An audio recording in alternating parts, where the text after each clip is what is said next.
الحمدللہ رب العالمین والصلاة والسلام علی رسولہ الکریم اما بعد فاعوذ باللہ من الشیطان الرجیم بسم اللہ الرحمن الرحیم قال اللہ تعالی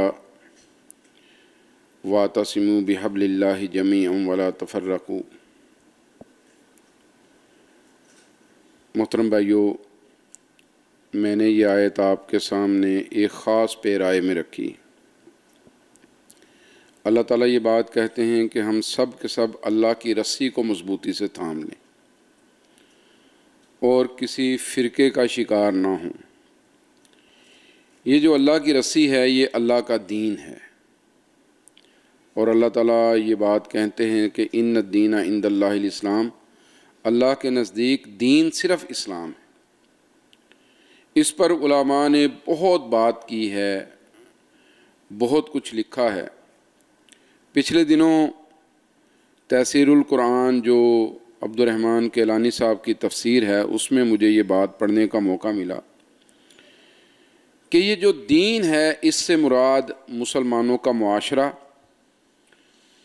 مسلمانوں کی سیاست، مسلمانوں کے تہذیبی رویے، یہ دین ہے۔ یعنی معاشرہ، سیاست، تہذیب، کلچر، جب یہ سب کچھ ملے گا تو دین بنے گا۔ یہی وجہ ہے کہ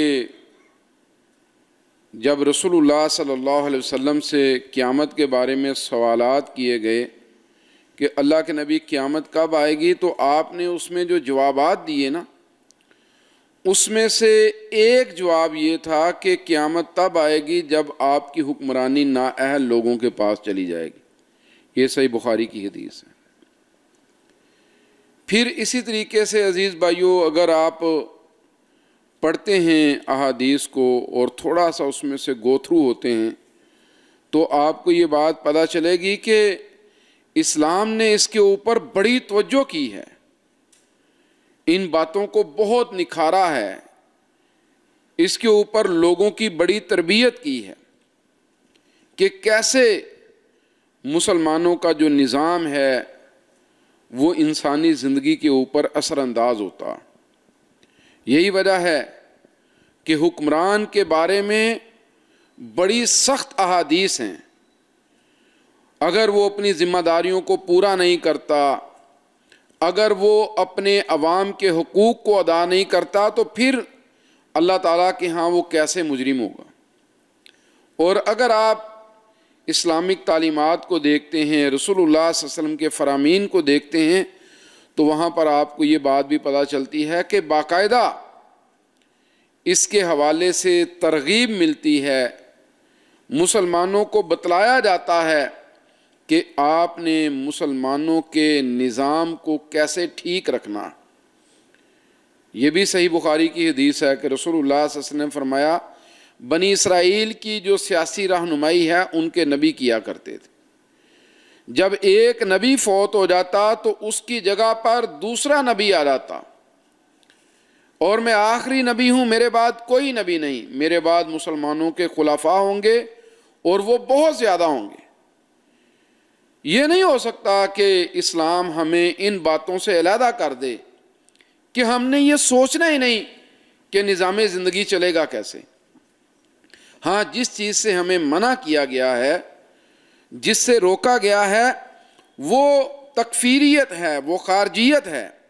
اور وہ کیا ہے کہ بندہ اپنے مسلمان بھائی کے ایمان کا انکار کر دے، اسلام کا انکار کر دے، اس کے قتل کو جائز قرار دے، بالخصوص حکمرانوں کے حوالے سے اس کا یہ رویہ ہو۔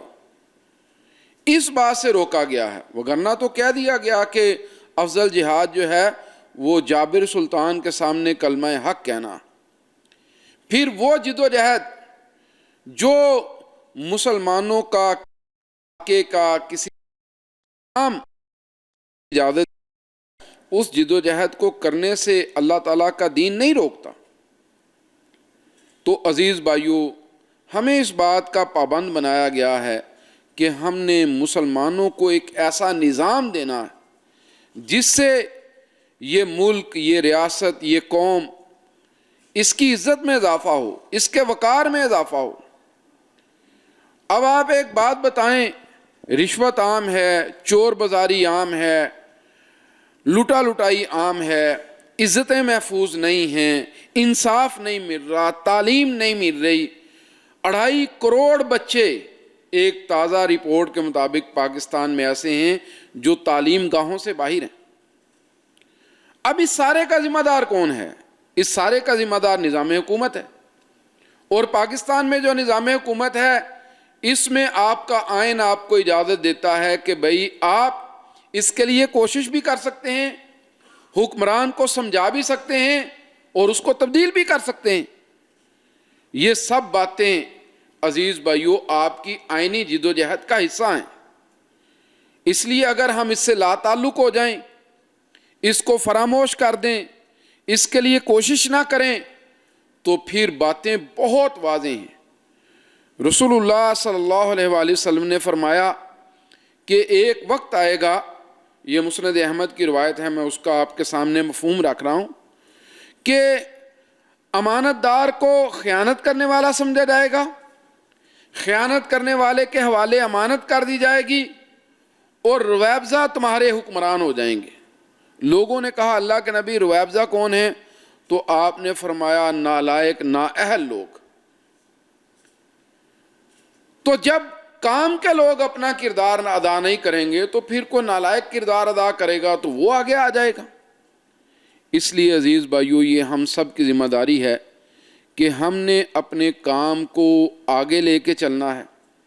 ہم نے یہ ملک حاصل کیا لا الہ الا اللہ کے نام پہ، ہم نے اسے لا الہ الا اللہ کے نام پہ آگے لے کے چلانا ہے۔ اس لیے میں آپ سے یہ بات کہنا چاہتا ہوں کہ اگر آپ کے ذہن میں اس حوالے سے کوئی سوال ہو، کوئی بات ہو، تو آپ کھل کے پوچھیں۔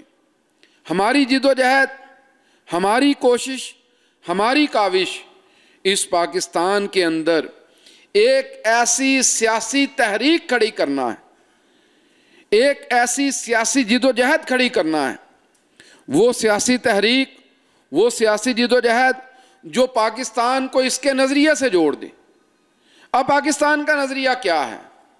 عزیز بھائیو یہ کہانی یہاں سے شروع ہوتی ہے کہ جب انگریزوں نے بر صغیر پر قبضہ کیا تو پھر انگریزوں کے اس قبضے کے بعد ہندوستان کے اندر ایک سیاسی جماعت بنائی گئی، اس کا نام کانگریس تھا، ہم سب جانتے ہیں۔ یہ جو کانگریس تھی اس نے ہندوستانی قومیت کا نعرہ لگایا، ہندو قومیت کا نہیں، ہندوستانی قومیت کا نعرہ لگایا کہ ہندوستان کے تمام شہری ایک قوم ہیں اور کانگریس ان کی نمائندہ جماعت ہے۔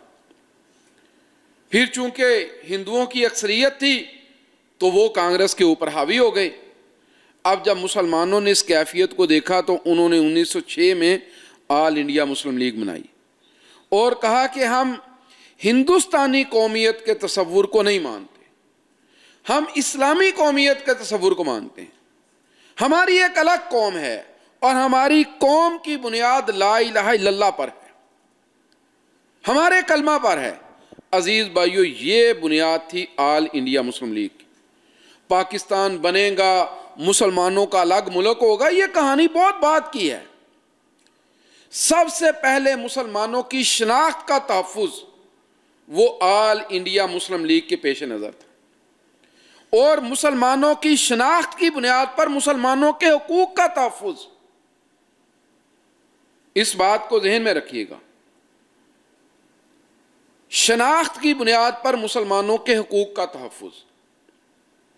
تعلیم چاہیے تو اسلامی شناخت پر چاہیے، اگر ہمیں ملازمتوں میں حصہ چاہیے تو اسلامی شناخت کی بنیاد پر چاہیے، اگر ہمیں صحت چاہیے تو اسلامی شناخت کی بنیاد پر چاہیے، اگر ہمیں حکمرانی میں حق چاہیے تو اسلامی شناخت کی بنیاد پر چاہیے۔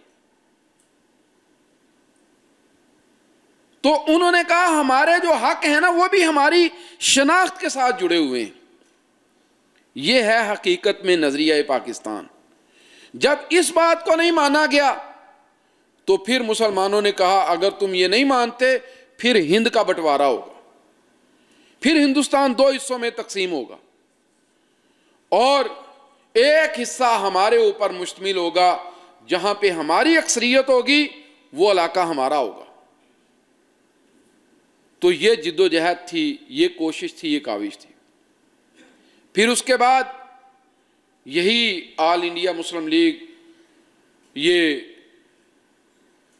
آپ کہہ لیں کہ مسلم لیگ میں کنورٹ ہو گئی، پاکستان مسلم لیگ بن گئی۔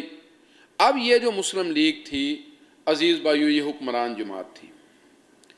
لیکن ہوا کیا، وہ جو نعرہ لگا تھا، وہ جو سوچ تھی، وہ جو قرارداد مقاصد میں چیزیں طے کی گئی تھیں، آہستہ آہستہ ان سے انحراف کیا گیا۔ اقتدار کی لڑائی شروع ہوئی اور اقتدار کی اس لڑائی نے لوگوں کو بہت دور لے جا کے کھڑا کر دیا۔ اب جیسے جیسے لوگوں کو موقع ملا، ویسے ویسے پھر لوگوں نے اقتدار کی اس لڑائی کے اندر اپنا اپنا حصہ وصول کیا۔ مثلا پاکستان بنا، ہجرت کر کے لوگ آئے تھے، لاکھوں نہیں کروڑوں لوگ تھے، کھلے آسمان کے نیچے بیٹھے ہوئے ہیں، ایک ایک گھر میں 5 فیملیاں رہتی ہیں، پہننے کے لیے لباس نہیں، کھانے کے لیے خوراک نہیں۔ بٹو صاحب نے ایک نعرہ لگا دیا، مانگ رہا ہے ہر انسان روٹی، کپڑا اور مکان۔ تو یہ نعرہ بڑا ہٹ ہوا، چونکہ مہاجرین کی زیادہ تعداد مغربی پاکستان میں تھی، لہٰذا ادھر یہ نعرہ لگ گیا۔ ادھر حسین شہید سہروردی نے مشرقی پاکستان میں عوامی مسلم لیگ کے نام سے ایک جماعت بنائی۔ کیا نام تھا اس کا؟ عوامی مسلم لیگ۔ پھر انہوں نے کہا نہیں، ہم یہ مسلم کے تصور کو نہیں مانتے، ہم بنگالی قومیت کی بنیاد پر ایک سیاسی جماعت کھڑی کریں گے، لہذا عوامی مسلم لیگ میں سے لفظ مسلم نکال دیا۔ اب وہاں پہ بن گئی عوامی لیگ۔ یہ چونکہ عوامی لیگ تھی، لہذا اس عوامی لیگ نے پھر بنگالی قومیت کا نعرہ لگایا۔ جب بنگالی قومیت کا نعرہ لگا، بنگالی حقوق کی بات ہوئی، تو پھر وہ جو اسلامی قومیت تھی، وہ جو اسلامی حقوق کی بات تھی، وہ ختم ہو گئی۔ اس بنیاد پہ یہ ملک دو حصوں میں تقسیم ہو گیا۔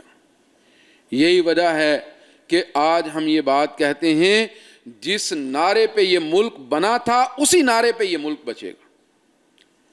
اس سے مراد یہ نہیں ہے کہ ایک ایسی ریاست بنا دی جائے گی جس میں کسی غیر مسلم کو برداشت نہیں کیا جائے گا۔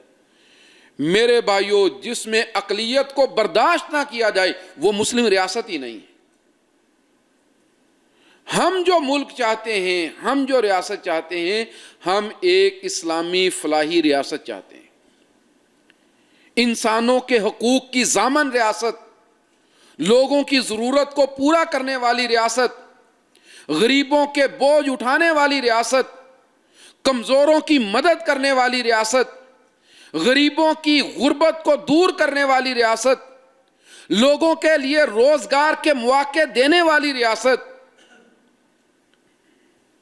اب اگر یہ چیزیں جائز ہیں تو کیا ہمیں اس کے لیے کوشش کرنی چاہیے یا نہیں کرنی چاہیے؟ یہ ہے میرے بھائیوں آپ کی پاکستان مرکزی مسلم لیگ۔ اب اس جد و جہد کے لیے ہم نے آپ کو یہاں پہ جمع کیا کہ آپ نے اس جد و جہد کی آواز کو ہر اس پلیٹ فارم پہ اٹھانا ہے جس پلیٹ فارم کے ساتھ آپ سمجھتے ہیں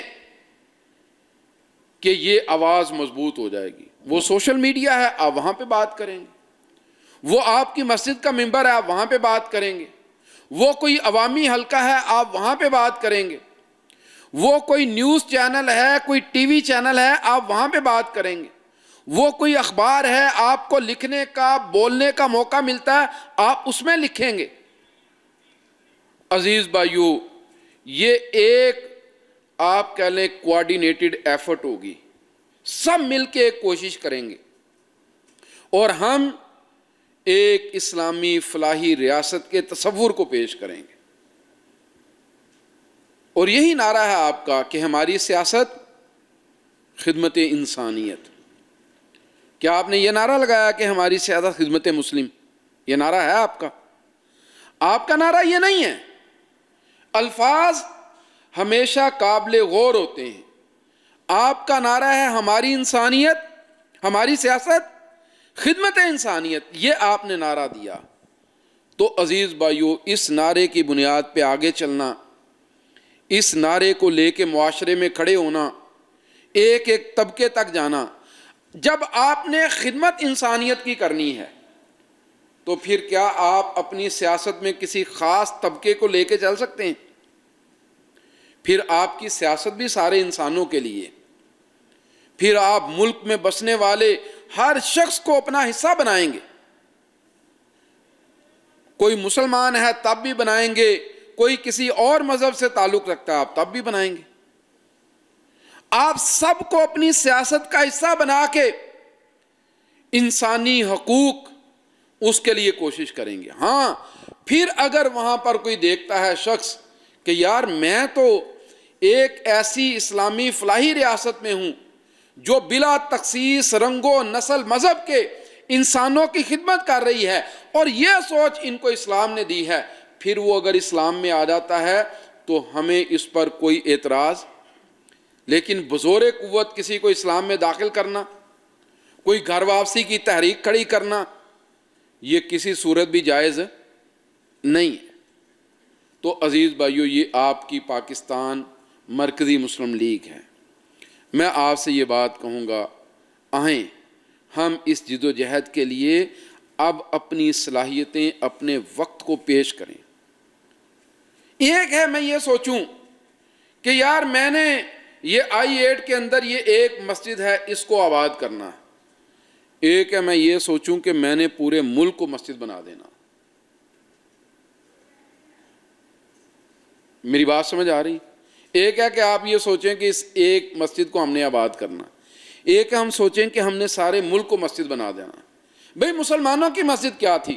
نماز کے وقت میں لوگ آ کے نماز پڑھتے تھے، جس کو خوراک کی ضرورت ہوتی تھی وہ مسجد میں آ کے خوراک لے کے جاتا تھا، بیمار اپنے علاج کے لیے مسجد میں آتا تھا، طالب علم اپنی تعلیم کے لیے مسجد میں آتا تھا، حتیٰ کہ قیدی تک مسلمانوں کی مسجد کے اندر لا کے باندھے جاتے تھے۔ ایسا تھا یا نہیں تھا؟ تو عزیز بھائیو ہم نے ایک بڑی سوچ کے ساتھ اپنے سفر کو شروع کرنا ہے۔ اس میں کوئی فرقہ نہیں ہے، اس میں کوئی علاقہ، زبان، کوئی عصبیت پہ مبنی نعرہ نہیں ہے، اس میں کوئی تقسیم نہیں ہے۔ ہم ہر پاکستانی کو اپنے وجود کا، اپنے دل کا حصہ سمجھتے ہیں۔ ہاں جہاں پر غلطی ہوگی اچھے طریقے سے غلطی بیان کریں گے، تنقید کرنی پڑے گی اچھے الفاظ میں تنقید کریں گے، لیکن ہم اپنی تنقید کو گالی کے ذریعے دینے کی کوشش کریں، برا بلا کہہ کے کرنے کی کوشش کریں، ایسا نہیں ہوگا۔ بس اوقات ہوتا ہے انسان اپنا ٹیمپرامنٹ لوز کر دیتا، لیکن بہرحال ہم کوشش ایسی کریں گے کہ ہم اس معاشرے کے اندر لوگوں کے حقوق، لوگوں کے مسائل، لوگوں کی ضروریات، وقت وقت کا فرق ہوتا ہے۔ ایک وقت تھا جب آپ لوگوں کو بھوک برداشت کرنے کا کہتے تھے، لوگ کہتے تھے کہ اللہ کے نبی ہم نے بھوک کی وجہ سے پیٹ پہ پتھر باندھا ہے، آپ اپنی قمیض اٹھا کے دکھا رہے تھے کہ میں نے 2 پتھر باندھ رکھے۔ ایک یہ کیفیت ہوتی ہے، اور ایک وقت ہے کہ آپ لوگوں کو بلا کے کہہ رہے ہیں یہ لوگ بھوکے، ان کو کھانا کھلاؤ، یہ مجبور ہیں، ان کی مجبوری میں ان کے ساتھ تعاون کرو، یہ بے لباس ہیں ان کو لباس دو، یہ لوگوں کے حقوق ہیں۔ آپ نے کیا یہ نہیں کہا کہ تم سے پہلے لوگ ہلاک ہو گئے، ان کے بڑے جرم کرتے تھے چھوڑ دیے جاتے تھے، چھوٹے جرم کرتے تھے پکڑے جاتے تھے؟ کیا آپ نے قاضی کی ذمہ داریاں بیان نہیں کی جسے آج ہم جج کہتے ہیں؟ کیا یہ نہیں کہا جس کو 10 لوگوں کا حکمران بنا دیا گیا اسے الٹی چھری کے ساتھ ذبح کر دیا گیا؟ حکمران کی الگ ذمہ داریاں ہیں، عوام کی الگ ذمہ داریاں ہیں، معاملات کے اندر ایک الگ کیفیت ہے، نظام زندگی کو لے کے چلنا ایک الگ صورتحال ہے۔ تو عزیز بھائیو انشاءاللہ تعالی پاکستان مرکزی مسلم لیگ نظام کی اصلاح کرے گی، پاکستان مرکزی مسلم لیگ انشاءاللہ معاملات کو درست کرے گی، پاکستان مرکزی مسلم لیگ انسانی خدمت کی بنیاد پر ایک معاشرہ تشکیل دے گی، پاکستان مرکزی مسلم لیگ انشاءاللہ تعالی ایک فلاحی اسلامی پاکستان کو کھڑا کرے گی۔